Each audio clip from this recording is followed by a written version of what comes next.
Hello everyone and welcome back to my channel Knotty Threads. Today's video is very easy, so do watch the video till the end and let me know how you like it. So for this design I am using these kind of eye-shaped gold beads. I have prepared my Kuchu thread with 120 strands and I have already ironed it using my hair straightener. And then using 2 strands of zari, I'm going to prepare all my Kuchu like this. This is something that is extremely easy and that can be done just by using a normal sewing needle. So there is no skill required as such. So please do give it a try and let me know how you like it. The design looks really nice and different because of the shape of the beads. So first step is to prepare all the tassels like this. The length of the kuchu is up to you. You can either keep it short or long. A very short length might not suit this bead as the bead is slightly big.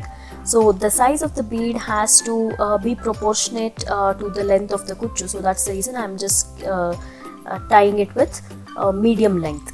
So this is the first step, and using this technique you can replace the shape of the bead. You can use ring bead, you can use square, diamond, anything of your choice. So and the distance, again, if you want you can place them very closely next to each other, or if you want you can just hang them at a 1 finger distance. So it's all up to you. So here I have prepared all my tassels and it's ready to attach. So let's look at the next step. So I'm using 2 sizes of gold beads. One is 0 mm and the other one is 3 mm. And 2 strands of cotton thread. So first we will fix the cotton thread by fixing the knot like this, and then I'm just going to pass one side of the hole, like just one hole of the bead, and then first I'm going to take the 0 mm bead, then the 3 mm bead, then the crystal, 3 mm and 0 mm. So this is the order you'll have to follow. This is how it is, and when we push all of these, it completely occupies the space from one hole to the other hole. So now pass the needle from the other hole of the bead and let's stitch it to the fabric. Now holding the bead tightly with your other hand, we'll pierce it into the fabric, and you'll have to pass it one more time just to make sure it is tight and intact. Just stitching it once might make it fall loose, so that is the reason whenever we are working these kind of designs using normal needle, it becomes very important to stitch at least 2 times and nothing less than 2 times. So pass the needle again in the exact same way from all the beads, and then we will continue to add the next eye bead in the same way. So doing this is extremely simple since there is no skill or anything as such required. So here I am just going to make a knot after every eye bead. It's better to knot it so that there is less chances of the thread coming out.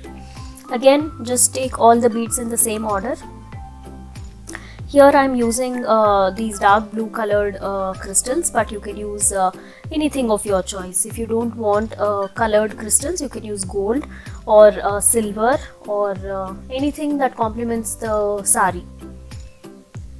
So just make sure that the beads don't look overcrowded. So that is the reason I have used 2 different sizes of gold bead. So after stitching all the eye beads next to each other, this is how it looks. This is one look. You can just leave it like that, but in case if you want to give it more of a bridal look, then you can add some stone chain. So using some fabric glue, I am adding this blue colored stone chain. You can also use pearl chain, white stone chain, only ball chain, or you can simply stick some kundans to give it an ari work effect. So again, I am adding 2 lines of stone chain just because a lot of my viewers like it like this with lot of beads and stone chains. So that is the reason dedicating this video to all the subscribers who like heavy and grand stuff. So exact same way, I'm again using fabric glue to stick my second line. So you can skip this part if you don't like a lot of stone work, but if you are somebody who's fond of something that looks grand, then you can follow this. So let's see how it looks after the complete after the glue has completely dried. Here it is. You can just add anything of your choice to make it even more grand. So I hope you guys like this new idea of mine. Do let me know in the comment section what you think, and subscribe to my channel. If you like it, do give us a thumbs up. That's all in today's video. I shall see you guys soon. Until then, take care. Bye bye.